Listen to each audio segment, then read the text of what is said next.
नमस्कार ओडिशा। आज हूँ मार्च मास 23 तारिख सोमवार। आज दिन जकर गुरुत्वपूर्ण खबर पर आसतु नजर पकाइबा। भिडियोटी को शेष पर्यंत देखंतु। मात्र किछि समय मध्य जानि परिबे आज दिन संपूर्ण खबर। ता पूर्व चैनल नुआ थिले चैनल को सब्सक्राइब करी पाखरे थे बेल आइकन को ऑन करी रखंतु। परवर्ती खबर राज्य रे आहुरी 24 घंटा प्रबल वर्षा। राज्य रे वर्तमान कोनसी पाणीपाग नियामक सक्रिय नथिया बेले पश्चिमा झड़ वायु प्रभाव आहुरी 24 घंटा वर्षा संभावना देछि पाणीपाग विभाग। आसंता 24 घंटे बालेश्वर मयूरभंज कोरापुट और मालकानगिरी बिजुली घड़घड़ी सह हालुकारू मध्यम धरण वर्षा संभावना रही। 30 ରୁ 40 किमी झड़ पवन संभावना सह 4 जिला को येलो वार्निंग जारी करिछि पाणीपाग विभाग। सेबरे आसंता कालिठारू 25 तारिख जाए राज्यर किछि अंचल में बिजुली घड़घड़ी सह हल्का वर्षा संभावना थिबा बेले वर्षा पाए कोनोसी वार्निंग नाही। पुणी 26 तारिख राज्य में बिजुली घड़घड़ी सह वर्षा संभावना थिबा बेले 28 जाए वर्षा लागि रहबो बोली पाणीपाग विभाग पूर्वानुमान करछि। सेपटे गत 24 घंटे में 13टी स्टेशन रे वर्षा रेकर्ड होइता बेले मयूरभंजर बेतनटी रे सर्वाधिक 30 मिली वर्षा रेकर्ड नाही। वर्तमान राज्य किछि स्थान रे वर्षा सह मेघपाग रहिता बेले खरा और गरमर प्रभाव कम रहिछि। परवर्ती खबर बड़ दांडरे मद दुकान मना। श्रीमंदिर 1 किमी परिधि बड़ दांडरे मद दुकान खोलिबाकू अनुमति दिया जाय परिबो नाही। एही परिधि मध्य मद दुकान खोलिबाकू कोनोसी स्वतंत्र नियम नाही। याको अबकारी विभाग कड़ाकड़ी भावे पालन करने स्टांडिंग कमिटी अबकारी विभाग को सुपारिश करिछि। ओडिशा अबकारी नियम 2017 अनुसार सहरांचल थिबा मंदिर ठारू 300 मीटर भितर मद दुकान खोलिबाकू अनुमति दिया जाय परिबनी। सेपरि शिक्षानुष्ठान परिसर 500 मीटर परिधि मध्य मद दुकान खोला जाय परिबो नाही। केवल मद दुकान नुहे बरं शिक्षानुष्ठान ठारू 1 किमी परिधि मध्य कोनोसी निशाद्रव्य दुकान खोलिबार नियम नाही। निशा सेवन द्वारा अपराधिक कार्य बढ़ुछि। तेणु 18 वर्ष कम युववर्ग को मद बिक्री कर। अनेक क्षेत्र में युववर्ग ऑनलाइन माध्यम स्विगी और जोमाटो द्वारा मद ऑर्डर करथांती। शिक्षानुष्ठान छात्रावास स्विगी और जोमाटो माध्यम मद पहुंची थाए। एही परिप्रेक्षी में शिक्षानुष्ठान छात्रावास को मद प्रवेश निषेध करा सहित स्विगी और जोमाटो माध्यम मद जोगाण को निषेध करने को स्टांडिंग कमिटी अबकारी विभाग को सुपारिश करिछि। अनुसूचित जाति और अनुसूचित जनजाति श्रमिक कॉलोनी ठारू सहरांचल 300 मीटर और ग्रामांचल 500 मीटर परिधि मद दुकान खोला जाय परिबनी। वर्तमान स्थिति सरकारी नियम को आधार करी जो दुकान गुड़िक खोला जाय परिबो तापरे अबकारी विभाग यथाशीघ्र कार्यक्रम आरंभ करने को स्टांडिंग कमिटी सुपारिश करिछि। परवर्ती खबर 2 वर्षीय बीएड एमएड बीएचएड प्रवेशिका परीक्षा पर विज्ञप्ति जारी। आज ठारू आरंभ हेबो आवेदन प्रक्रिया। खूब शीघ्र हेबो बीएड एमएड बीएचएड पर प्रवेशिका परीक्षा। एने उच्च शिक्षा विभाग पक्षरु जारी होछि विज्ञप्ति। एने आज ठारू आवेदन प्रक्रिया आरंभ हेबो। मई 31 रे बीएड एवं जून 3 रे एमएड एवं बीएचएड पाठ्यक्रम पर प्रवेशिका परीक्षा अनुष्ठित हेबो बोली सूचना मिलिछि। शिक्षा वर्ष 2026-27 निमंते 2 वर्षीय बीएड एमएड बीएचएड पाठ्यक्रम रे नामलेखा प्रक्रिया शीघ्र आरंभ करा जाय पई उच्च शिक्षा विभाग पक्षरु निष्पत्ति ग्रहण करा जिछि। ए पाठ्यक्रम रे छात्रछात्री मानकर चयन प्रवेशिका परीक्षा माध्यम रे करा जिवो। उक्त पाठ्यक्रम रे नाम लिखाइबा पई आग्रही थिबा छात्रछात्री माने 23 मार्च 2026 ठारू 6 एप्रिल 2026 पर्यंत साम्स पोर्टल को जाई कॉमन एप्लिकेशन फॉर्म पूर्ण करि परिबे। आवेदनकारी को समस्त तथ्य ओकाक पक्षरु एप्रिल 13 तारिख दिन परीक्षा परिचालन करथवा स्टेट सिलेक्शन बोर्ड को प्रदान कर जिवो। मे 27 तारिख रे प्रवेशिका परीक्षा पई एडमिट कार्ड उपलब्ध हेबो। मे 31 तारिख रे बीएड पाठ्यक्रम पई एवं जून 3 तारिख रे एमएड एवं बीएचएड पाठ्यक्रम पई प्रवेशिका परीक्षा अनुष्ठित हेबो बोली उच्च शिक्षा विभाग पक्षरु सूचना प्रदान करा जायछि। परवर्ती खबर राज्यों को मिलिबो 20% अतिरिक्त गैस। मध्यप्राच्य युद्ध जोगु भारत में एलपीजी समस्या सृष्टि होछि। यार मध्य केंद्र सरकार बड़ निष्पत्ति नेछन्ते। मार्च 23 रो कमर्शियल एलपीजी जोगाण को बढ़ाई राज्य को मिलिबो अतिरिक्त 20% गैस। फल प्रिकाइसिस स्तर 50% करा जायछि। पेट्रोलियम एवं प्राकृतिक गैस मंत्रालय अनुसार यह अतिरिक्त 20% एलपीजी प्राथमिकता भितर जोगाई दिया। विशेषकर यार सर्वाधिक आवश्यकता थिबा स्थान रेस्टोरेंट ढाबा होटेल शिल्प कैंटीन खाद्य प्रक्रियाकरण एवं दुग्ध यूनिट सरकारी सब्सिडी युक्त कैंटीन कम्युनिटी किचन को सुविधा पाई करा जायछि। या सो प्रवासी श्रमिकों को पाई 5 किलोग्राम सिलिंडर मध्य जोगाई दिजिबो। एलपीजी पाइबा पाई पंजीकरण आवश्यक हेबो। परवर्ती खबर अंडारे रहिबो एक्सपायरी डेट। सरकार को प्रस्ताव देबो विभाग। खाद्य सुरक्षा उपभोक्ता को हित को ध्यान रखी उत्तर प्रदेश सरकार अंडारे एक्सपायरी को बाध्यतामूलक करछन्ती। आसंता एप्रिल 1 तारिख यह नियम लागू हेबो। तेबे ओडिशा रे भी लागू हेबार संभावना रही। आम विभागीय स्तर में आलोचना करी सरकार को प्रस्ताव देबो। खूब शीघ्र यह निष्पत्ति निया जाओ बोली कहिसेंती प्राणीपालन निर्देशालयर निर्देशक विजय अमृता कुलांगे। ओडिशारे अंडा एक पसंदर खाद्य। घरठू नहीं अंगनवाड़ी हस्पिटाल पर्यंत सबठी अंडार राजती। सरकार तो अंगनवाड़ी और हस्पिटाल मागणारे अंडा बांटुଛନ୍ତି। एमिति आहुरी अनेक सरकारी स्थान अछि जोंटी भी ए सुविधा मिलुछि।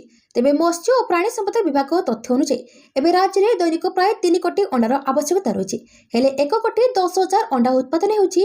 आहुरी 1 कोटी 90 लाख आवश्यक रही। आगको विभिन्न योजना माध्यम अंडा उत्पादन करने सरकार योजना करुछंती। भारतीय पेशज अनुसंधान संस्थार सुपारिश अनुसार वार्षिक मुंड पिछा 180 अंडार आवश्यकता थिबा बेले राज्य में वर्तमान मुंड पिछा 80 अंडा उपलब्ध होउछि। अंडार चाहिदा मेटाइबा पई आंध्र प्रदेश तेलंगाना वार्षिक 90 कोटी अंडा आमदानी कराଯାଉଛି। तेबे एसबु मध्य बजार केउटा भल आ केउटा खराब अंडा ताकू नहीं सब बेले द्वंद्व लगी रही। एमिति भी स्थिति आसी रोषे बेले अंडा फटेबा बेले ताहा पचि जाइथिबा देखा जाए। कारण ओडिशा रे जो अंडा व्यवहार करा जाउछि से अंडा किंबा पेटी रे एक्सपायरी तारीख उल्लेख न थाए। परवर्ती खबर साबाड हेले अमानिया गाड़ी चालक गोटे दिन में कटिला 17,831 चालाण 9.5 कोटी आदाय 64 गाड़ी अटक। समग्र राज्य में अमानिया गाड़ी चालकों विरोध में परिवहन विभाग पक्षर आरंभ होइछि स्वतंत्र ड्राइव। प्रथम दिन में संध्या 5टा सुधा मोटर जान आईन उल्लंघन जो अमानिया विरोध में 17,831 ई चालाण कटाଯାଇଛି। ए बाबद 9 कोटी 57 लक्ष 59,504 टंकार जरिमाना लागू कराଯାଇଛି। सेपरी 64 गाड़ी को अटक रखाଯାଇଛି। आसंता 31 जाए प्रत्येक एभली एनफोर्समेंट जारी रहिबो बोली राज्य परिवहन प्राधिकरण पक्षर सूचना दिଯାଇଛି। सड़क दुर्घटना और तज्जनित मृत्यु संख्या ह्रास लक्ष्य यह अभियान अधीन में समस्त आंचलिक परिवहन अधिकारी एवं अतिरिक्त आरटीओ माने एथिपई स्वतंत्र टीम गठन करछंती। दुर्घटना प्रवण स्थान जातीय और राज्य राजपथ खनि और शिल्पांचल सहर और गाँव मुख्य रास्ता प्रमुख छक बजार अंचल एवं बसस्टाण्ड भली गुरुत्वपूर्ण स्थान गुड़िक एनफोर्समेंट अधिक रही कराଯାଉଛି। परवर्ती खबर एलपीजी संकट भारत में पहुंचला पाक से पायनियर जहाज। मध्यप्राच्य चलता युद्ध जो एसो देशगुड़िक गंभीर गैस और तेल अभाव सम्मुखीन होती। भारत मध्य एलपीजी संकट दे गति करुछि। तथापि किछि आश्वासनादायक खबर आसी। पैक्सिस पायनियर नामक एक जहाज रविवार एलपीजी गैस बोझे कर भारत में पहुंची। एक रिपोर्ट अनुसार आसंता सप्ताह न्यू मैंगलोर बंदर में एक बड़ परिमाणर एलपीजी पठाଯିबार संभावना रही। रिपोर्ट अनुसार मोट प्राय 72,700 टन एलपीजी आसबार संभावना रही और यह प्रक्रिया आरंभ हो सारी। प्रथम टैंकर रविवार पहुंची जो 16,714 टन एलपीजी थिला। सिंगापुर पताकाधारी टैंकर पैक्सिस पायनियर मोट डेड वेट 47,236 टन। यह जहाजटी फेब्रुआरी 14 तारिख में नेदरलैंड बंदर बाहर थिला एवं एसी लॉजिस्टिक लिमिटेड पर एलपीजी अनलोड करिवो। यहाँ पर सोमवार सकाळे यात्रा करिवो। यहाँ पर आपोलो ओसेन नामक एक टैंकर मार्च 25 तारिख में बंदर में पहुंचो। यह 26,687 टन एलपीजी बहन करिवो। परवर्ती खबर 26 प्रभु लिंगराज को रुकुणा रथयात्रा। आउ मात्र 3 दिन पर अर्थात 26 तारिख में प्रभु लिंगराज को रुकुणा रथयात्रा। एथिपाई रथ खड़े चली रथ निर्माण कार्य। रथ तैयारी काम लगी 61 जन कारीगर। ए रथर उच्चता 45 फुट होता बेले 37 फुट ओसार। हाथ में आउ 2 दिन थी युद्धकालीन भितर काम सारे कारीगरी मैंने लगी पड़ते। अणेलेउटा रुकुणा रथ में चढ़ी प्रभु श्रीलिंगर जीवे मौसीमा घर। पौराणिक किंवदंती अनुसार महाप्रभु रामचंद्र रावण को हत्या कर माँ सीता को उद्धार करने ब्रह्म हत्या दोष लगी कारण रावण ब्राह्मण थे। ए पापर मुक्ति पाइबा गुरु वशिष्ठ कथा अनुसार प्रभु श्री रामचंद्र ए कामर क्षेत्र को आसी लिंगराज को प्रतिदिन पूजार्चना करते। प्रभु लिंगराज संतुष्ट होगा रामचंद्र बर मागिले। से बर अनुसार महाप्रभु लिंगराज अष्टमी तिथि रामेश्वर मंदिर को यात्रा करती। आउ एक किंवदंती अनुसार माँ भुवनेश्वरी यह दिन रथ में प्रभु लिंगराज सुरासुर को बध करने को यात्रा करथांती। परवर्ती खबर पुणी पाकिस्तान पागलामी। भारत को परमाणु बोमार धमक। भारत को परमाणु बोमार धमक। अमेरिका आम परमाणु अस्त्र को टार्गेट कले आम दिल्ली मुंबई पर बोमा पकाइबु बोली कहते पाकिस्तान पूर्वतन हाईकमिशनर अब्दुल बासित। पाकिस्तान पूर्वतन हाईकमिशनर अब्दुल बासित एक अत्यंत विवादीय एवं आश्चर्यजनक बयान देते। से कहते जदि केबे अमेरिका पाकिस्तान परमाणु सामर्थ्य को नष्ट करने को चेष्टा करे ताले पाकिस्तान बिना द्वंद्व भारतर दिल्ली एवं मुंबई भली बड़ सहर पर आक्रमण करिबो। बासित को कहवा अनुसार जदि अमेरिका पाकिस्तान उपरे आक्रमण करे तेबे पाकिस्तान पाखरे भारत उपरे आक्रमण करने छड़ा अन्य कौनसी विकल्प रहिबो नै। परवर्ती परिणाम कौन हेबो ताहा परे देखाजिबो बोली से कहते। पाकिस्तान परमाणु कार्यक्रम सबुबेले भारत केन्द्रिक बोली से दर्शाइछन्ति। ଯଦିଓ ସେ ଏହାକୁ ଏକ କଳ୍ପନା ବୋଲି କହିଛନ୍ତି, କିନ୍ତୁ ସିଧାସଳଖ ଭାରତୀୟ ସହରର ନାମ ନେଇ ଧମକ ଦେବା ଅତ୍ୟନ୍ତ ଚିନ୍ତାଜନକ। ଅବଦୁଲ ବାସିତ 2014ରୁ 2017 ପର୍ଯ୍ୟନ୍ତ ଭାରତରେ ପାକିସ୍ତାନ ପ୍ରମୁଖ କୂଟନୀତିଜ୍ଞ ଥିଲେ। ତାଙ୍କର ଏହି ବୟାନ ବର୍ତ୍ତମାନ ସୋସିଆଲ ମିଡିଆରେ ଭାଇରାଲ ହେବାରେ ଲାଗିଛି। ପରବର୍ତ୍ତୀ ଖବର, ଉଚ୍ଚସ୍ତରୀୟ ବୈଠକ ଡାକିଲେ ପ୍ରଧାନମନ୍ତ୍ରୀ ମୋଦି। ଗ୍ୟାସ୍ ତେଲ ସଂକଟର ମୁକାବିଲା ପାଇଁ ପ୍ରସ୍ତୁତି। ପ୍ରଧାନମନ୍ତ୍ରୀ ମୋଦି ଆଜି ସନ୍ଧ୍ୟାରେ ବରିଷ୍ଠ ମନ୍ତ୍ରୀମାନଙ୍କ ସହିତ ଏକ ଉଚ୍ଚସ୍ତରୀୟ ବୈଠକ କରିବେ। କାରଣ ହେଉଛି ମଧ୍ୟପ୍ରାଚ୍ୟରେ ଚାଲିଥିବା ଯୁଦ୍ଧ ଏବଂ ଭାରତ ଉପରେ ଏହାର ପ୍ରଭାବ। ବୈଠକରେ 4ଟି ପ୍ରମୁଖ ପ୍ରସଙ୍ଗ ଉପରେ ଆଲୋଚନା ହେବ। ପେଟ୍ରୋଲିୟମ, ଔଷଧ ତୈଳ, ବିଦ୍ୟୁତ୍ ଏବଂ ସାର। ଏହି ବୈଠକର ଉଦ୍ଦେଶ୍ୟ ହେଉଛି ଦେଶରେ ଏହି ସମସ୍ତ ସାମଗ୍ରୀର ଯୋଗାଣ ବିନା କୌଣସି ବାଧାରେ ଜାରି ରହିବା, ପରିବହନ ବ୍ୟବସ୍ଥା ସୁଗମ ରହିବା ଏବଂ ସାଧାରଣ ଲୋକଙ୍କ ଉପରେ ସର୍ବନିମ୍ନ ପ୍ରଭାବ ପଡ଼ିବା ନିଶ୍ଚିତ କରିବା। ଉଲ୍ଲେଖନୀୟ ଯେ ପ୍ରଧାନମନ୍ତ୍ରୀ ମୋଦିଙ୍କ ଏହି ବୈଠକ ଏପରି ଏକ ସମୟରେ ହେଉଛି ଯେତେବେଳେ ଇରାନ ଏବଂ ଆମେରିକା ଇସ୍ରାଏଲ ମଧ୍ୟରେ ସଂଘର୍ଷର ପରିସ୍ଥିତି କ୍ରମାଗତ ଭାବରେ ଗମ୍ଭୀର ହେବାରେ ଲାଗିଛି। ଭାରତ ସରକାର ଏହି ସମଗ୍ର ଘଟଣା ଉପରେ କଡ଼ା ନଜର ରଖିଛନ୍ତି, କାରଣ ଏହା ଦେଶର ଶକ୍ତି ସୁରକ୍ଷା ଏବଂ ଆର୍ଥିକ ସ୍ଥିରତାକୁ ପ୍ରଭାବିତ କରିବାର ସମ୍ଭାବନା ରଖିଛି। ଭାରତ ନିଜର ଉର୍ଜା ସପ୍ଲାଇ ପାଇଁ ପଶ୍ଚିମ ଏସିଆ ଉପରେ ଅତ୍ୟଧିକ ନିର୍ଭରଶୀଳ, ତେଣୁ ସେଠାରେ ଯେକୌଣସି ସଂକଟ ଭାରତ ପାଇଁ ଏକ ଚ୍ୟାଲେଞ୍ଜ ସୃଷ୍ଟି କରିପାରେ। ପରବର୍ତ୍ତୀ ଖବର, ପ୍ରଧାନମନ୍ତ୍ରୀଙ୍କ ଫେସବୁକ୍ ପୋଷ୍ଟରେ ଓଡ଼ିଆ ଗାୟିକା। ଜାଣନ୍ତୁ କିଏ ସେ କଣ୍ଠଶିଳ୍ପୀ। ପ୍ରଧାନମନ୍ତ୍ରୀ ନରେନ୍ଦ୍ର ମୋଦିଙ୍କ ସୋସିଆଲ ମିଡିଆ ପେଜରେ ଓଡ଼ିଆ କଣ୍ଠଶିଳ୍ପୀ ଦୀପ୍ତିରେଖା ପାଢ଼ୀଙ୍କ ଗୀତ ଚୈତ୍ର ନବରାତ୍ରି ଅବସରରେ ପ୍ରଧାନମନ୍ତ୍ରୀ ନରେନ୍ଦ୍ର ମୋଦି ନିଜ ସୋସିଆଲ ମିଡିଆ ପେଜରେ ଏକ ଭକ୍ତିମୟ ଓଡ଼ିଆ ଗୀତର ୟୁଟ୍ୟୁବ ଲିଙ୍କ ସେୟାର କରିଛନ୍ତି। ଗୀତର ନାଁ ରହିଛି ଦୁର୍ଗତି ନାସିନୀ ମା। ଏହି ଗୀତକୁ ଗାଇଛନ୍ତି ଓଡ଼ିଆ କଣ୍ଠଶିଳ୍ପୀ ଦୀପ୍ତିରେଖା ପାଢ଼ୀ। ଗାୟିକା ଦୀପ୍ତିରେଖା ଗାଇଥିବା ଏହି ଭଜନକୁ ସେୟାର କରି ପ୍ରଧାନମନ୍ତ୍ରୀ ଲେଖିଛନ୍ତି, ମାଙ୍କ ଭକ୍ତିରେ ଶକ୍ତି ରହିଛି। ଦେବୀ ମାଙ୍କ ବନ୍ଦନାରେ ଶ୍ରଦ୍ଧାଳୁଙ୍କ ମନ ସକାରାତ୍ମକ ଶକ୍ତିରେ ଭରିଯାଏ। ସେପଟେ ଏହାକୁ ନେଇ କଣ୍ଠଶିଳ୍ପୀ ଦୀପ୍ତିରେଖା କହିଛନ୍ତି, ମୁଁ କେବଳ କଳ୍ପନା କରିନଥିଲି ଯେ ମୋର ଭକ୍ତି ଗୀତ ଏବଂ ଭିଡିଓ ପ୍ରଧାନମନ୍ତ୍ରୀ ନିଜେ ସେୟାର କରିବେ। ତାଙ୍କୁ ଆଗାମୀ କ୍ୟାରିୟରରେ ଆହୁରି ଭଲ ପ୍ରଦର୍ଶନ କରିବାକୁ ପ୍ରେରଣା ଦେବ। ପରବର୍ତ୍ତୀ ଖବର, ବିଜେଡି ଛାଡ଼ିଲେ ବାଲିଆପାଳ ବ୍ଲକ ବିଜେଡି ସଭାପତି ଗୋବିନ୍ଦ ଦାସ। ବିଜେଡିର ଇସ୍ତଫା ପର୍ବ ଜାରି ରହିଛି। ବାଲେଶ୍ୱର ଜିଲ୍ଲାର ବସ୍ତା ରାଜନୀତିରେ ଜୋରଦାର ହଲଚଲ ଦେଖିବାକୁ ମିଳିଛି। ସାରା ରାଜ୍ୟରେ ରାଜ୍ୟସଭାରେ କ୍ରସ୍ ଭୋଟିଂକୁ ନେଇ ଉତ୍ତେଜନା ଲାଗି ରହିଥିବା ବେଳେ ସୁବାସିନୀଙ୍କ ନିଲମ୍ବନକୁ ବିରୋଧ କରି ଜଣକୁ ଜଣ ଇସ୍ତଫା ଦଳରୁ ଦେବା ଲାଗିଛନ୍ତି। ବିଜେଡି ଛାଡ଼ିଲେ ବାଲିଆପାଳ ବ୍ଲକ ବିଜେଡି ସଭାପତି ଗୋବିନ୍ଦ ଦାସ। ଆଉ 2 ଜିଲ୍ଲା ପରିଷଦ ମଧ୍ୟ ବିଜେଡିର ପ୍ରାଥମିକ ସଦସ୍ୟ ପଦ ଛାଡ଼ିଲେ। ପୂର୍ବରୁ ସୁବାସିନୀଙ୍କ ଉପରେ କାର୍ଯ୍ୟାନୁଷ୍ଠାନ ପ୍ରତିବାଦରେ ଗତକାଲି ଦଳ ଛାଡ଼ିଥିଲେ ଅନିଲ ମହାନ୍ତି। 1985ରୁ ଅନିଲ ମହାନ୍ତି ବିଜେଡିର ଜଣେ ଶୃଙ୍ଖଳିତ କର୍ମୀ ଭାବେ କାର୍ଯ୍ୟ କରି ଆସୁଥିଲେ। 3 ଥର ବ୍ଲକ ସଭାପତି ଦାୟିତ୍ୱରେ ରହିଥିଲେ। ସେପରି ବାଲିଆପାଳ ବ୍ଲକ ବିଜେଡି ଯୁବ ଓ ଛାତ୍ର ସଭାପତି ମଧ୍ୟ ଇସ୍ତଫା ଦେଇଛନ୍ତି। ବ୍ଲକ ଯୁବ ସଭାପତି ସଂଗ୍ରାମ ପରିଡ଼ା, ଛାତ୍ର ସଭାପତି ସୁଶାନ୍ତ ବେହେରା ଦେଇଛନ୍ତି ଇସ୍ତଫା। ଉଭୟ ସେମାନଙ୍କର ପଦବୀ ସହିତ ପ୍ରାଥମିକ ସଦସ୍ୟତାରୁ ମଧ୍ୟ ଇସ୍ତଫା ଦେଇଛନ୍ତି। ଏହାପରେ ବାଲିଆପାଳ ବ୍ଲକ ସଭାପତି ଗୋବିନ୍ଦ ଦାସ ବିଜେଡି ଛାଡ଼ିଛନ୍ତି। ପରବର୍ତ୍ତୀ ଖବର, 2 ଦିନ ପରେ ବଢ଼ିବ ଖରା ଓ ତାତି। ରାଜ୍ୟରେ ବିଭିନ୍ନ ସ୍ଥାନରେ କାଳବୈଶାଖୀ ବର୍ଷାର ପ୍ରଭାବ ଜାରି ରହିଛି। ଗତକାଲି ଝାରସୁଗୁଡ଼ା, ମୟୂରଭଞ୍ଜ ଓ ସୁନ୍ଦରଗଡ଼ ଜିଲ୍ଲାର କିଛି ଅଞ୍ଚଳରେ ପ୍ରବଳ ବର୍ଷା ରେକର୍ଡ ହୋଇଛି। ଏଥିସହ ରାଜ୍ୟର କିଛି ସ୍ଥାନରେ ସର୍ବୋଚ୍ଚ ଦିନ ତାପମାତ୍ରା 4 ଡିଗ୍ରୀ ପର୍ଯ୍ୟନ୍ତ ତଳକୁ ଖସିଛି। ଆଜି ରାଜ୍ୟର ତାପମାତ୍ରାରେ ବିଶେଷ ପରିବର୍ତ୍ତନର ସମ୍ଭାବନା ନାହିଁ। ମୟୂରଭଞ୍ଜ ଓ କେଉଁଝରରେ ବିଜୁଳି ଘଡ଼ଘଡ଼ି ସହ ବର୍ଷା ହୋଇପାରେ ବୋଲି ପାଣିପାଗ ବିଭାଗ ପକ୍ଷରୁ ଅନୁମାନ କରାଯାଇଛି। ଏଣୁ ଏହି 2 ଜିଲ୍ଲା ପାଇଁ ଆଞ୍ଚଳିକ ପାଣିପାଗ ବିଜ୍ଞାନ କେନ୍ଦ୍ର ପକ୍ଷରୁ ୟେଲୋ ୱାର୍ଣ୍ଣିଂ ଜାରି କରାଯାଇଛି। ଆସନ୍ତା 2 ଦିନ ପର୍ଯ୍ୟନ୍ତ ରାଜ୍ୟର ଦିନ ତାପମାତ୍ରା ଆହୁରି 2 ଡିଗ୍ରୀ ପର୍ଯ୍ୟନ୍ତ ତଳକୁ ଖସିପାରେ। ପବନ ବି ଘଣ୍ଟା ପ୍ରତି 30ରୁ 40 କିମି ବେଗରେ ରହିବ। ପରିବେଶ ମନୋରମ ରହିବ। ଏହାପରେ ରାଜ୍ୟରେ ପାଗ ଶୁଖିଲା ରହିବ। ଖରା ଗରମ ବଢ଼ିବ। ଦିନ ତାପମାତ୍ରା ପରବର୍ତ୍ତୀ 3 ଦିନରେ 2ରୁ 3 ଡିଗ୍ରୀ ପର୍ଯ୍ୟନ୍ତ ବଢ଼ିବ ବୋଲି ସୂଚନା ମିଳିଛି। ଆଜି ରାଜଧାନୀ ଭୁବନେଶ୍ୱର ଓ ଏହାର ଆଖପାଖ ଅଞ୍ଚଳର ପାଗ ଆଂଶିକ ମେଘୁଆ ରହିବ। ପରବର୍ତ୍ତୀ ଖବର, ଭୁବନେଶ୍ୱର ପାଇଁ ବଡ଼ ପ୍ଲାନ। ତିଆରି ହେବ 37ଟି ନୂଆ ରାସ୍ତା। ଭୁବନେଶ୍ୱର ପାଇଁ ବଡ଼ ପ୍ଲାନ। ତିଆରି ହେବ 37ଟି ନୂଆ ରାସ୍ତା। ଭୁବନେଶ୍ୱର ସହରର ବଢ଼ୁଥିବା ଭିଡ଼ ଏବଂ ଟ୍ରାଫିକ ସମସ୍ୟାର ସ୍ଥାୟୀ ସମାଧାନ ପାଇଁ ରାଜ୍ୟ ସରକାର ଏକ ବଡ଼ ଯୋଜନା ପ୍ରସ୍ତୁତ କରିଛନ୍ତି। ଆସନ୍ତା 50 ବର୍ଷର ଆବଶ୍ୟକତାକୁ ଦୃଷ୍ଟିରେ ରଖି 37ଟି ନୂଆ ରାସ୍ତା ପ୍ରକଳ୍ପକୁ ଅନୁମୋଦନ ମିଳିଛି। ଏଥିମଧ୍ୟରେ ନୂଆ ରିଙ୍ଗ ରୋଡ୍ ଏବଂ ଫ୍ଲାଏଓଭର ସାମିଲ ଅଛି। ଯେତେ ପରିମାଣର ଜନସଂଖ୍ୟା ପାଇଁ ଭୁବନେଶ୍ୱର ସହର ତିଆରି ହୋଇଥିଲା, ଏବେ ତାଠାରୁ ଅନେକ ଗୁଣ ଅଧିକ ଲୋକ ଏଠାରେ ରହୁଛନ୍ତି। ନୂଆ ବ୍ୟବସାୟିକ ପ୍ରତିଷ୍ଠାନ, ଶିଳ୍ପ ଏବଂ ଶିକ୍ଷାନୁଷ୍ଠାନ ଯୋଗୁଁ ରାସ୍ତାରେ ଭିଡ଼ ପଡ଼ିଛି। ତେଣୁ ସହରକୁ ଜାମ୍ ମୁକ୍ତ କରିବା ପାଇଁ ଏହି ମାଷ୍ଟର ପ୍ଲାନ ପ୍ରସ୍ତୁତ ହୋଇଛି। ପ୍ରଥମ ପର୍ଯ୍ୟାୟରେ 20ଟି ଗୁରୁତ୍ୱପୂର୍ଣ୍ଣ ରାସ୍ତା କାମକୁ ପ୍ରାଥମିକତା ଦିଆଯିବ। ସାଲିଆସାହିଠାରୁ ଚୁନକଲି ବସ୍ତିକୁ ସଂଯୋଗ କରୁଥିବା ରାସ୍ତା ଆସନ୍ତା 15 ଦିନ ମଧ୍ୟରେ ଶେଷ ହେବ। ବାରଙ୍ଗରୁ ଜଟଣୀ ପର୍ଯ୍ୟନ୍ତ 38 କିଲୋମିଟର ଲମ୍ବା ରାସ୍ତା ତିଆରି ହେବ।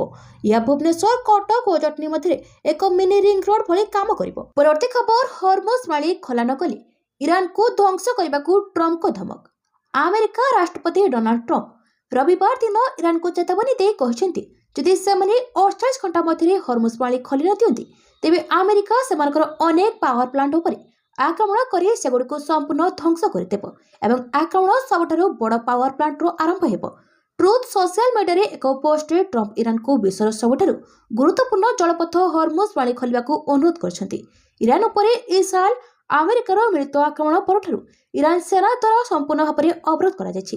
ତାଙ୍କ ପୋଷ୍ଟରେ କହିଛନ୍ତି ଯେ ଯଦି ଇରାନ କୌଣସି ଧମକ ବିନା 48 ଘଣ୍ଟା ମଧ୍ୟରେ ହର୍ମୁଜ ପାଣିକୁ ସମ୍ପୂର୍ଣ୍ଣ ଭାବରେ ଖୋଲି ନଦିଏ ତେବେ ଆମେରିକା ସବୁଠାରୁ ବଡ଼ ବିଦ୍ୟୁତ କେନ୍ଦ୍ରରୁ ଆରମ୍ଭ କରି ଇରାନର ଅନେକ ବିଦ୍ୟୁତ କେନ୍ଦ୍ର ଉପରେ ଆକ୍ରମଣ କରି ସମ୍ପୂର୍ଣ୍ଣ ଧ୍ୱଂସ କରିବ।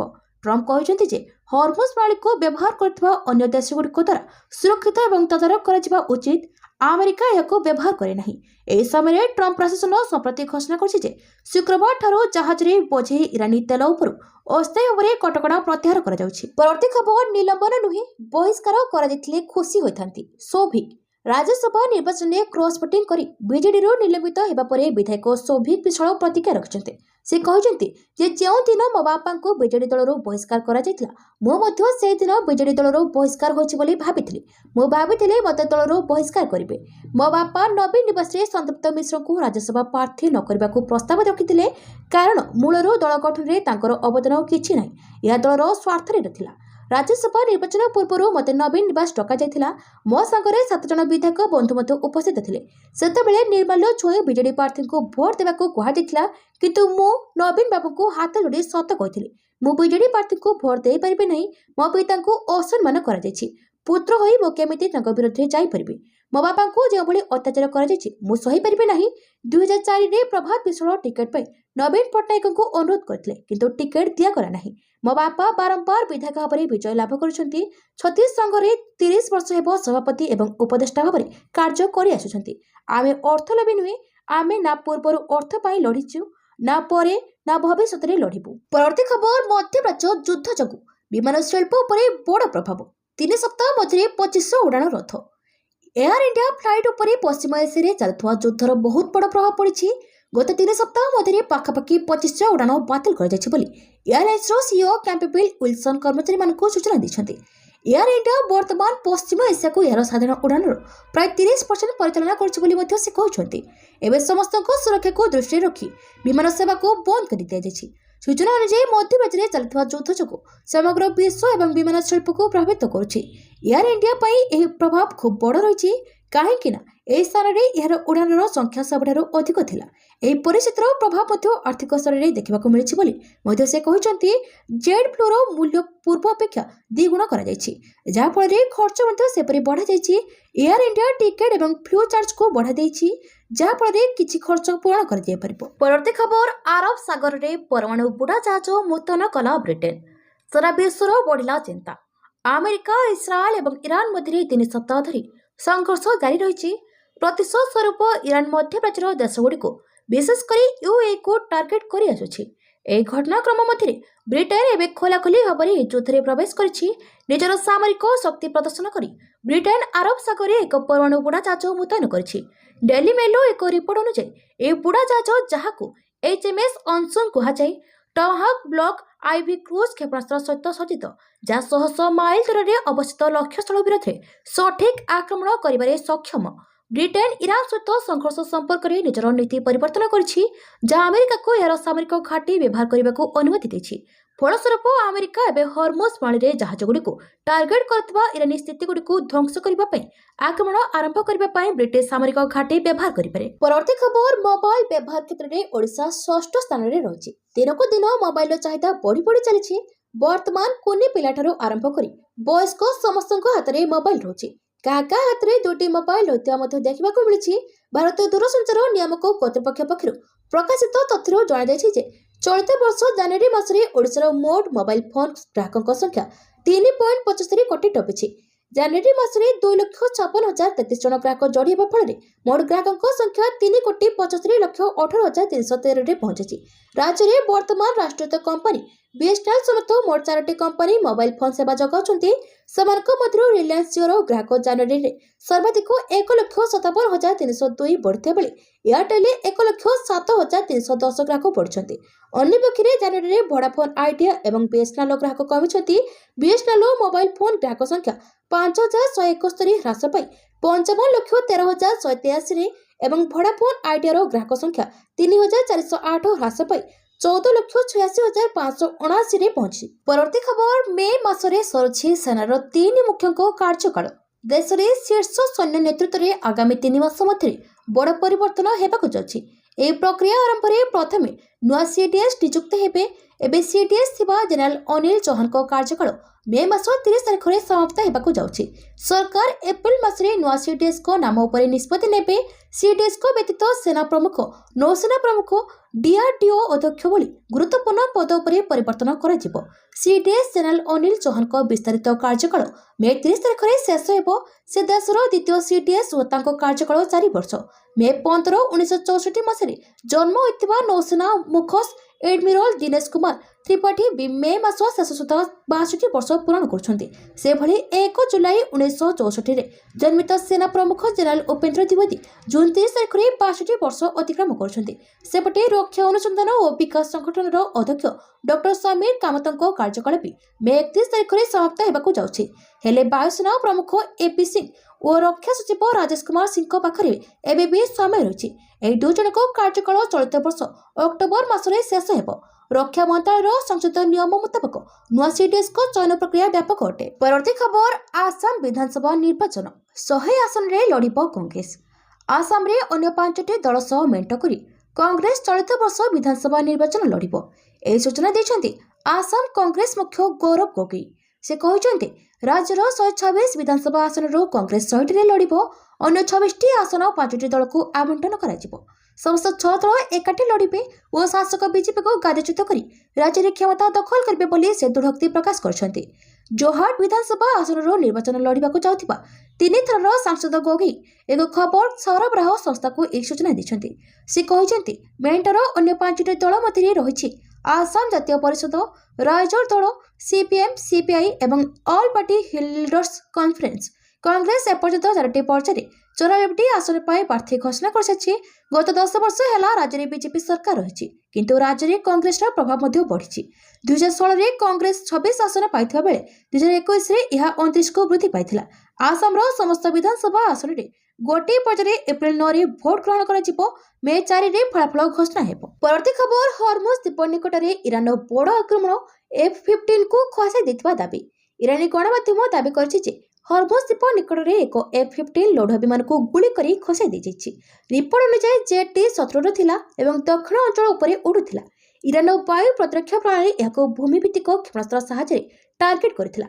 ସରକାରୀ ପ୍ରେସ୍ ଟିଭି ମଧ୍ୟ ଏହି ଘଟଣାର ରିପୋର୍ଟ କରିଛି ଏବଂ ଜେଟ୍ ଦୁର୍ଘଟଣାଗ୍ରସ୍ତ ହେଉଥିବାର ଏକ ଭିଡିଓ ଦେଖାଇଛି। ତଥାପି ଏହି ଦାବିକୁ ଆମେରିକା କିମ୍ବା ଇସ୍ରାଏଲ ପକ୍ଷରୁ ନିଶ୍ଚିତ କରାଯାଇ ନାହିଁ।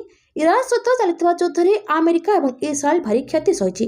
ମାତ୍ର 21 ଦିନରେ ଉଭୟ ଦେଶ 28ରୁ ଅଧିକ ବିମାନ ଏବଂ ଅନେକ ମହଙ୍ଗା ସାମରିକ ବ୍ୟବସ୍ଥା ହରାଇଛନ୍ତି। ଇରାନ ଅତି କମ୍ରେ 17 ବିମାନକୁ ଗୁଳି କରି ଖସାଇ ଦେଇଛି ଏବଂ ଅନେକ କ୍ଷତିଗ୍ରସ୍ତ କରିଛି ବୋଲି ଦାବି କରିଛି। ଆମେରିକା 12ଟି MQ-9 ରିପୋର୍ଟ ଡ୍ରୋନ୍ ସମେତ 6ଟି ବିମାନ ହରାଇଛି। ପରବର୍ତ୍ତୀ ଖବର ରୋହିତ ଶର୍ମା କହିଲେ ଏଥର ମୁମ୍ବାଇ ଇଣ୍ଡିଆନ୍ସ ପାଇଁ ଆଣିବ 6ଠ IPL ଟ୍ରଫି। ଆଉ ଦିନ କେଇଟା ଭିତରେ ଆରମ୍ଭ ହୋଇଯିବ IPL ମହାସମର। ମୁମ୍ବାଇ ଇଣ୍ଡିଆନ୍ସ ଟିମ୍ ପୁଣି ଥରେ ଚାମ୍ପିୟନ ଟ୍ରଫି ଜିତିବାକୁ ଲକ୍ଷ୍ୟ ରଖିଛି। ଦଳରେ ଅଲରାଉଣ୍ଡର ହାର୍ଦ୍ଦିକ ପାଣ୍ଡ୍ୟା ଅଧିନାୟକ ଥିବାବେଳେ ପୂର୍ବତନ ଅଧିନାୟକ ରୋହିତ ଶର୍ମା ଏବଂ ବର୍ତ୍ତମାନ ଭାରତୀୟ T20 ଦଳର ଅଧିନାୟକ ସୂର୍ଯ୍ୟକୁମାର ୟାଦବ ମଧ୍ୟ ଅଛନ୍ତି। ତେଣୁ ବ୍ୟାଟିଂ କ୍ଷେତ୍ରରେ ମୁମ୍ବାଇ ସବୁଠାରୁ ଶକ୍ତିଶାଳୀ ପ୍ରତୀତ ହେଉଛି। ନିକଟରେ ଏକ ଇଭେଣ୍ଟରେ ଯୋଗଦେଇ ହିଟମ୍ୟାନ୍ ରୋହିତ ଶର୍ମା ଫ୍ୟାନ୍ମାନଙ୍କୁ କହିଛନ୍ତି କି ଏଥର ଦଳ ପାଇଁ 6ଠ ଟ୍ରଫି ଜିତିବାକୁ ଆମେ ପୁରା ଦମରେ ପ୍ରୟାସ କରିବୁ। କାର୍ଯ୍ୟକ୍ରମରେ ଉପସ୍ଥିତ କ୍ରିକେଟ ପ୍ରେମୀମାନଙ୍କୁ ବିଶ୍ୱାସ ଦେଇ ରୋହିତ କହିଛନ୍ତି ଯେ ସପୋର୍ଟ ଯୋଗୁଁ ସମସ୍ତଙ୍କୁ ଧନ୍ୟବାଦ। ଆମେ ପୁଣି ଆପଣମାନଙ୍କ ସମର୍ଥନ ଲୋଡୁଛୁ। ଆପଣମାନେ ବି ଏମିତି ଆମକୁ ଉତ୍ସାହିତ କରୁଥାନ୍ତୁ। ତା ବଦଳରେ ଆମେ 6ଠ ଥର IPL ଜିତିବାକୁ ଚେଷ୍ଟା କରିବୁ। ପରବର୍ତ୍ତୀ ଖବର ଏମିତି ପଡ଼ିବ ଇରାନ ଯୁଦ୍ଧରେ ପୂର୍ଣ୍ଣଚ୍ଛେଦ। ପ୍ରଧାନମନ୍ତ୍ରୀ ମୋଦିଙ୍କୁ କହିଲେ ରାଷ୍ଟ୍ରପତି ପେଜେସ୍କିଆନ। ପ୍ରଧାନମନ୍ତ୍ରୀ ମୋଦି ଏବଂ ଇରାନ ରାଷ୍ଟ୍ରପତି ମାସୁଦ ପେଜେସ୍କିଆନ ଶନିବାର ଫୋନ୍ ଯୋଗେ କଥାବାର୍ତ୍ତା ହୋଇଥିଲେ। ପ୍ରଧାନମନ୍ତ୍ରୀ ତାଙ୍କୁ ଇଦ୍ ଏବଂ ନୌରୋଜ ପାଇଁ ଶୁଭେଚ୍ଛା ଜଣାଇଥିଲେ। ପ୍ରଧାନମନ୍ତ୍ରୀ ଏ ଅଞ୍ଚଳର ଗୁରୁତ୍ୱପୂର୍ଣ୍ଣ ଭିତ୍ତିଭୂମି ଉପରେ ଆକ୍ରମଣକୁ ନିନ୍ଦା କରିଥିଲେ। ଭାରତରେ ଇରାନୀ ଦୂତାବାସ ଆଲୋଚନା ବିଷୟରେ ପୋଷ୍ଟ କରି କହିଛି ଯେ ପେଜେସ୍କିଆନ ଜୋର ଦେଇ କହିଛନ୍ତି ଯେ ଏହି କ୍ଷେତ୍ରରେ ସଂଘର୍ଷ ସମାପ୍ତ କରିବାର ପ୍ରାଥମିକତା ସର୍ତ୍ତ ହେଉଛି ଆମେରିକା ଏବଂ ଇସ୍ରାଏଲ ତୁରନ୍ତ ସେମାନଙ୍କର ଆକ୍ରମଣ ବନ୍ଦ କରିବା ଏବଂ ଏହା ପୁନରାବୃତ୍ତି ହେବ ନାହିଁ ବୋଲି ଗ୍ୟାରେଣ୍ଟି ଦେବା। ଇରାନୀ ଦୂତାବାସ ଅନୁଯାୟୀ ପ୍ରଧାନମନ୍ତ୍ରୀ ନରେନ୍ଦ୍ର ମୋଦିଙ୍କ ସହ ଟେଲିଫୋନ ଆଲୋଚନା ସମୟରେ ରାଷ୍ଟ୍ରପତି ଦ୍ୱିପାକ୍ଷିକ ସମ୍ପର୍କ ଏବଂ ଇରାନ ବିରୋଧରେ ଆମେରିକା ଏବଂ ଇସ୍ରାଏଲ ଦ୍ୱାରା ଚାଲିଥିବା ସାମରିକ ଆକ୍ରମଣ ବିଷୟରେ ଆଲୋଚନା କରିଥିଲେ। ରାଷ୍ଟ୍ରପତି କହିଥିଲେ ଯେ ଇରାନ ଏହି ଯୁଦ୍ଧ ଆରମ୍ଭ କରିନାହିଁ। ଆକ୍ରମଣକାରୀ କୌଣସି ଯଥାର୍ଥତା ଯୁକ୍ତି କିମ୍ବା ଆଇନଗତ ଆଧାର ବିନା ଚାଲିଥିବା ପରମାଣୁ ଆଲୋଚନା ସମୟରେ ଇରାନ ପରେ ଆକ୍ରମଣ କରିଥିଲା। ଏହି ଆକ୍ରମଣର ସର୍ବୋଚ୍ଚ ନେତା, ବରିଷ୍ଠ ସାମରିକ କମାଣ୍ଡର ଏବଂ ଅନେକ ନିରସ୍ତ୍ର ନାଗରିକଙ୍କ ମୃତ୍ୟୁ ହୋଇଥିଲା। ସାର୍ବଜନୀନ ଭିତ୍ତିଭୂମିକୁ ମଧ୍ୟ ଟାର୍ଗେଟ କରାଯାଇଥିଲା। ରାଷ୍ଟ୍ରପତି ଆହୁରି କହିଥିଲେ ଯେ ଆମେରିକା ପଡ଼ୋଶୀ ଦେଶଗୁଡ଼ିକରେ ଥିବା ଏହାର ସାମରିକ ଘାଟିରୁ ମିନାବରେ ଏକ ସ୍କୁଲକୁ ଟାର୍ଗେଟ କରିଥିଲା। ଏହି ଆକ୍ରମଣରେ 168 ନିରୀହ ସ୍କୁଲ ପିଲାଙ୍କ ମୃତ୍ୟୁ ହୋଇଥିଲା। ସେ ଆମେରିକାର ରାଷ୍ଟ୍ରପତିଙ୍କ ଦାବିକୁ ପ୍ରତ୍ୟାଖ୍ୟାନ କରିଥିଲେ ଯେ ଏହି ଆକ୍ରମଣଗୁଡ଼ିକୁ ଇରାନକୁ ପରମାଣୁ ଅସ୍ତ୍ର ହାସଲ କରିବାକୁ ରୋକିବା ପାଇଁ ଥିଲା। ପରବର୍ତ୍ତୀ ଖବର, ଫିଫା ବିଶ୍ୱକପ ଡିଫେଣ୍ଡିଂ ଚାମ୍ପିୟନ ଆର୍ଜେଣ୍ଟିନାର ନେତୃତ୍ୱ ନେବେ ମେସି। ଆଗାମୀ ଫିଫା ବିଶ୍ୱକପ ପୂର୍ବ ପ୍ରସ୍ତୁତି ପାଇଁ ଡିଫେଣ୍ଡିଂ ଚାମ୍ପିୟନ ଆର୍ଜେଣ୍ଟିନା ଯଥାକ୍ରମେ ଜାମ୍ବିଆ ଓ ମରିସିଆନା ବିପକ୍ଷରେ ଦୁଇଟି ବନ୍ଧୁତ୍ୱପୂର୍ଣ୍ଣ ଅନ୍ତର୍ଜାତୀୟ ମ୍ୟାଚ୍ ଖେଳିବ। ଉଭୟ ମ୍ୟାଚ୍ରେ ପ୍ରସିଦ୍ଧ ଖେଳାଳି ଲିଓନେଲ ମେସି ଦଳର ନେତୃତ୍ୱ ନେବେ। ଆର୍ଜେଣ୍ଟିନା ଦଳ 27 ତାରିଖରେ ମରିସିଆନା ଓ 31 ତାରିଖରେ ଜାମ୍ବିଆକୁ ଭେଟିବ। ଉଭୟ ମ୍ୟାଚ୍ ଆର୍ଜେଣ୍ଟିନାର ଘରୋଇ ଗ୍ରାଉଣ୍ଡରେ ଖେଳାଯିବ। ପରବର୍ତ୍ତୀ ଖବର, କାତାର ସାମରିକ ବିମାନ ଦୁର୍ଘଟଣାଗ୍ରସ୍ତ, 6 ମୃତ। ଇସ୍ରାଏଲ ଆମେରିକା ଇରାନ ବିବାଦ ମଧ୍ୟରେ କାତାର ଏକ ସାମରିକ ବିମାନ ଦୁର୍ଘଟଣାଗ୍ରସ୍ତ ହୋଇଛି। ଏହି ଦୁର୍ଘଟଣାରେ 6 ଜଣଙ୍କର ମୃତ୍ୟୁ ଘଟିଛି ବୋଲି ସରକାର ସ୍ପଷ୍ଟ କରିଛନ୍ତି। ପାରସ୍ୟ ଉପସାଗର ଦେଶର ଜଳସୀମାରେ ଏହି ଦୁର୍ଘଟଣା ଘଟିଛି। ଜଣେ ବ୍ୟକ୍ତି ନିଖୋଜ ଥିବା କାତାର ଗୃହ ମନ୍ତ୍ରଣାଳୟ କହିଛି। ସୂଚନା ଅନୁଯାୟୀ ଯାନ୍ତ୍ରିକ ତ୍ରୁଟି ଯୋଗୁଁ ଏଭଳି ଘଟଣା ଘଟିଥିବା ପ୍ରତିରକ୍ଷା ମନ୍ତ୍ରଣାଳୟ ପକ୍ଷରୁ ସୂଚନା ମିଳିଛି। ହେଲିକପ୍ଟରଟି ପ୍ରତିଦିନ ଭଳି ଡ୍ୟୁଟିରେ ଥିବାବେଳେ ହଠାତ୍ ଦୁର୍ଘଟଣାଗ୍ରସ୍ତ ହୋଇଥିଲା। ଆନ୍ତରିକ ମନ୍ତ୍ରଣାଳୟଙ୍କ ବିବୃତ୍ତିରେ ମୃତକଙ୍କ ଜାତୀୟତା ସ୍ପଷ୍ଟ କରାଯାଇ ନାହିଁ। ଏହାଛଡ଼ା ସେ ଜଣେ ସୈନ୍ୟ କି ସାଧାରଣ ନାଗରିକ ତାହା ମଧ୍ୟ ଜଣାପଡ଼ି ନାହିଁ। ଏବେ ନିଖୋଜ ବ୍ୟକ୍ତିଙ୍କୁ ଖୋଜୁଛନ୍ତି, ଯେଉଁଥିରେ କୋଷ୍ଟଗାର୍ଡ ଏବଂ ଇଣ୍ଟରନ୍ୟାସନାଲ ସିକ୍ୟୁରିଟି ଫୋର୍ସଙ୍କ ଟିମ୍ ଏଥିରେ ସାମିଲ ଥିଲେ।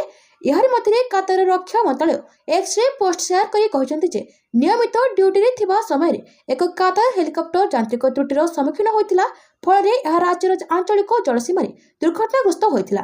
ଏହି ଦୁର୍ଘଟଣାରେ ନିଖୋଜ ଥିବା କ୍ରୁ ଏବଂ ଯାତ୍ରୀଙ୍କ ସନ୍ଧାନ ଜାରି ରହିଛି। ପରବର୍ତ୍ତୀ ଖବର, ଓଜନ ବଢ଼ିଲେ କଟିବ ଦରମା, ଏୟାର ହୋଷ୍ଟେସମାନଙ୍କୁ ଏୟାର ଇଣ୍ଡିଆର କଡ଼ା ନିର୍ଦ୍ଦେଶ। ଦେଶର ସର୍ବବୃହତ ଏୟାରଲାଇନ୍ସ ମଧ୍ୟରୁ ଗୋଟିଏ ଏୟାର ଇଣ୍ଡିଆ ଏକ ବଡ଼ ନିଷ୍ପତ୍ତି ନେଇଛି। ଏହା ଏକ ନୂତନ ସ୍ୱାସ୍ଥ୍ୟ ଏବଂ ଫିଟନେସ୍ ଅନୁପାଳନ ନୀତି କାର୍ଯ୍ୟକାରୀ କରୁଛି। ଏହା ସିଧାସଳଖ କ୍ୟାବିନ୍ କ୍ରୁ ଡ୍ୟୁଟି ରୋଷ୍ଟର ଏବଂ ଦରମାକୁ ପ୍ରଭାବିତ କରିପାରେ। ଏହି ନୀତି ଅନୁଯାୟୀ ନିର୍ଦ୍ଧାରିତ ବଡି ମାସ୍ ଇଣ୍ଡେକ୍ସ ମାନଦଣ୍ଡ ତଳେ ରହୁଥିବା କର୍ମଚାରୀମାନଙ୍କୁ ଡି ରୋଷ୍ଟର କରାଯାଇପାରେ ଏବଂ ସେମାନେ ଦରମା କାଟ୍ର ସମ୍ମୁଖୀନ ହୋଇପାରନ୍ତି। ଏହି ନୂତନ ନୀତି, ଯାହା ମେ 1ରୁ କାର୍ଯ୍ୟକାରୀ ହେବ, କ୍ୟାବିନ୍ କ୍ରୁ ଯୋଗ୍ୟତାଙ୍କୁ ବିଏମ୍ଆଇ ରିଡିଂ ଏବଂ କାର୍ଯ୍ୟକ୍ଷମ ଫିଟନେସ୍ ମୂଲ୍ୟାଙ୍କନ ସହିତ ଲିଙ୍କ କରେ। ନୀତି ଅନୁଯାୟୀ 18ରୁ 24.9 ମଧ୍ୟରେ ବିଏମ୍ଆଇକୁ ସାଧାରଣ ବୋଲି ବିବେଚନା କରାଯାଏ। 18 ବର୍ଷରୁ କମ୍ ବିଏମ୍ଆଇ ଥିବା ଯେକୌଣସି ବ୍ୟକ୍ତିଙ୍କୁ କମ୍ ଓଜନ ବୋଲି ବିବେଚନା କରାଯିବ। ତଥାପି ଏପରି ମାମଲାଗୁଡ଼ିକୁ ସମ୍ପୂର୍ଣ୍ଣ ଭାବରେ ବାଦ ଦିଆଯିବ ନାହିଁ। ତଥାପି ସମ୍ପୃକ୍ତ କ୍ରୁ ସଦସ୍ୟଙ୍କୁ ଏକ ଡାକ୍ତରୀ ପରୀକ୍ଷା ଏବଂ କାର୍ଯ୍ୟକ୍ଷମ ମୂଲ୍ୟାଙ୍କନ ପାସ୍ କରିବାକୁ ପଡ଼ିବ। 25ରୁ 29.9 ମଧ୍ୟରେ ବିଏମ୍ଆଇ ଥିବା କର୍ମଚାରୀମାନଙ୍କୁ ଅଧିକ ଓଜନ ଭାବରେ ବର୍ଗୀକୃତ କରାଯାଇଛି। ଏହି ବର୍ଗର ବ୍ୟକ୍ତିମାନେ କାର୍ଯ୍ୟକ୍ଷମ ମୂଲ୍ୟାଙ୍କନ ପାସ୍ କଲେ କାମ ଜାରି ରଖିପାରିବେ। ତଥାପି 30 କିମ୍ବା ତାଠାରୁ ଅଧିକ ବିଏମ୍ଆଇ ଥିବା ବ୍ୟକ୍ତିଙ୍କୁ ସ୍ଥୂଳକାୟ ବିବେଚନା କରାଯାଏ ଏବଂ ନୂତନ ନୀତି ଅନୁଯାୟୀ ସେମାନଙ୍କୁ ଗ୍ରହଣ କରାଯିବ ନାହିଁ। ପରବର୍ତ୍ତୀ ଖବର, ଇଣ୍ଡୋ ପ୍ରଶାନ୍ତ ମହାସାଗରରେ ଧମକ ଦେଲା ଭାରତ, ଦମ ଦେଖାଇଲା ଆଇଏନ୍ଏସ୍ ନୀଳଗିରି। ଭାରତ ପ୍ରଶାନ୍ତ ମହାସାଗରୀୟ କ୍ଷେତ୍ରରେ ଭାରତର ବଢୁଥିବା ଶକ୍ତି ଏବେ ସ୍ପଷ୍ଟ ଭାବରେ ଦେଖାଗଲାଣି। ଭାରତୀୟ ନୌସେନାର ଉଚ୍ଚ ପ୍ରଯୁକ୍ତି ଯୁଦ୍ଧ ଜାହାଜ ଆଇଏନ୍ଏସ୍ ନୀଳଗିରି ଅଷ୍ଟ୍ରେଲିଆର ଚାଲିଥିବା ଅଭ୍ୟାସ କାକଟକୁ 2026ର ସାମୁଦ୍ରିକ ପର୍ଯ୍ୟାୟରେ ଅଂଶଗ୍ରହଣ କରି ବିଶ୍ୱକୁ ଭାରତର ରଣନୀତିକ ଉପସ୍ଥିତି ବିଷୟରେ ଅବଗତ କରାଉଛି। ଏହି ଅଭ୍ୟାସ ମାଧ୍ୟମରେ ଭାରତ ଅନ୍ୟ ରାଷ୍ଟ୍ରମାନଙ୍କ ସହିତ ସମନ୍ୱୟ, ସହଯୋଗ ଏବଂ ସାମୁଦ୍ରିକ ସୁରକ୍ଷାକୁ ସୁଦୃଢ଼ କରିବା ପାଇଁ କାର୍ଯ୍ୟ କରୁଛି। ସୋସିଆଲ ମିଡିଆ ପ୍ଲାଟଫର୍ମ ଏକ୍ସରେ ବିବରଣୀ ପ୍ରଦାନ କରି ନୌସେନା କହିଛି ଯେ ଏହି ଅଭ୍ୟାସର ଉଦ୍ଦେଶ୍ୟ ହେଉଛି ବିଭିନ୍ନ ନୌସେନା ମଧ୍ୟରେ ପାରସ୍ପରିକ ସମନ୍ୱୟ, ସହଯୋଗ ଏବଂ ସାମୁଦ୍ରିକ ବୁଝାମଣାକୁ ଆହୁରି ମଜବୁତ କରିବା। ଏହା ବ୍ୟତୀତ ଏହା ଭାରତ ପ୍ରଶାନ୍ତ ମହାସାଗରୀୟ କ୍ଷେତ୍ର ମଧ୍ୟରେ ସାମୁଦ୍ରିକ ସୁରକ୍ଷା ସମ୍ପର୍କରେ ରାଷ୍ଟ୍ରଗୁଡ଼ିକ ମଧ୍ୟରେ ସହଭାଗିତାକୁ ମଜବୁତ କରିବା ପାଇଁ କାର୍ଯ୍ୟ କରେ।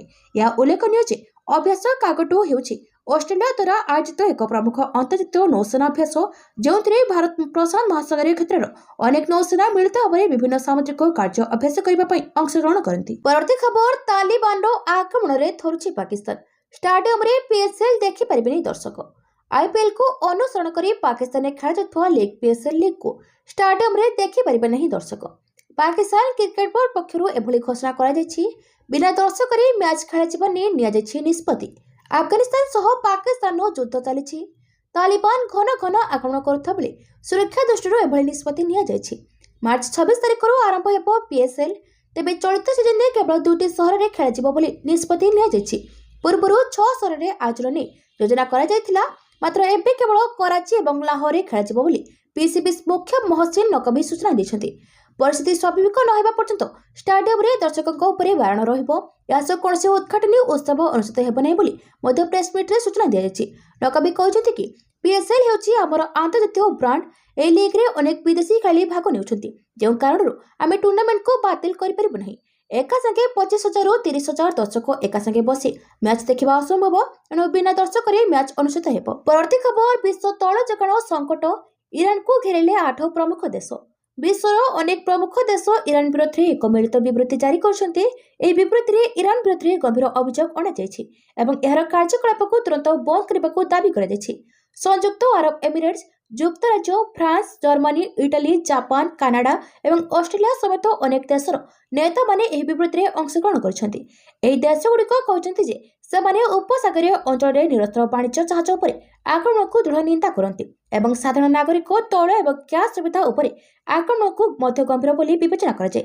ବିଶ୍ୱର ସବୁଠାରୁ ଗୁରୁତ୍ୱପୂର୍ଣ୍ଣ ସମୁଦ୍ରପଥ ମଧ୍ୟରୁ ଗୋଟିଏ, ବିଶ୍ୱର ତୈଳର 20% ପରିବହନ କରୁଥିବା ହର୍ମୁଜ ପାଣି ସମ୍ପର୍କରେ ସବୁଠାରୁ ଅଧିକ ଚିନ୍ତା ପ୍ରକାଶ କରାଯାଇଥିଲା।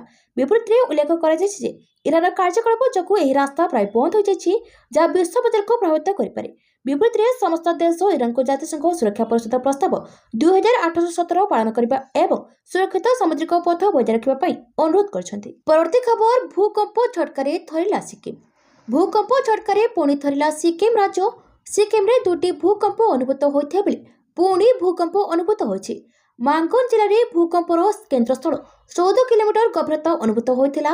ରିକ୍ଟର ସ୍କେଲରେ ଏହାର ତୀବ୍ରତା 4.1 ରେକର୍ଡ କରାଯାଇଛି। ଏବେ ସୁଦ୍ଧା ଭୂକମ୍ପରେ କୌଣସି କ୍ଷୟକ୍ଷତି କିମ୍ବା କେହି ମୃତାହତ ହୋଇଥିବା ନେଇ ଖବର ମିଳିପାରି ନାହିଁ। ସ୍ଥାନୀୟ ବାସିନ୍ଦାମାନଙ୍କୁ ସତର୍କ ରହିବାକୁ ପରାମର୍ଶ ଦିଆଯାଇଛି। ଶୁକ୍ରବାର ସକାଳେ ସିକିମ୍ରେ ଗାଙ୍ଗଟକରେ 2ଟି ଭୂକମ୍ପ ଅନୁଭୂତ ହୋଇଥିଲା। ଉଭୟ ଭୂକମ୍ପର ତୀବ୍ରତା 3.6 ଏବଂ 2.7 ରେକର୍ଡ କରାଯାଇଥିଲା।